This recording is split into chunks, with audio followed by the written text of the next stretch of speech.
বিদেশ আসার যে মুহূর্তটা এতটা কষ্টদায়ক বেদনাদায়ক বলার মতো না। যার সাথে 4 মাস 5 মাস খেলা করলেন সে বাচ্চাটাকে যখন ফেলে দিয়ে আশা লাগে, মানে এতটা কষ্ট লাগে।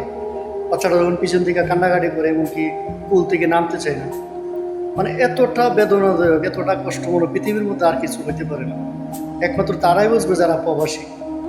এই মুহূর্তটা মনে হইলে অজরে কান্না যায়, 2 চোখ দিয়ে পানি ঝরে শুধু শুধু।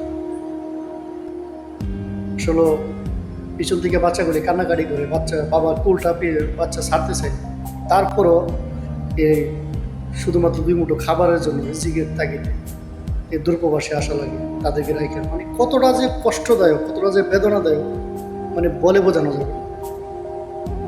এয়ারপোর্টের নিচতলাটা যতটা খুশির এবং আনন্দময়ী, ওই দোতলাটা তার থেকে অনেক বেশি কষ্টদায়ক এবং বেদনাদায়ক।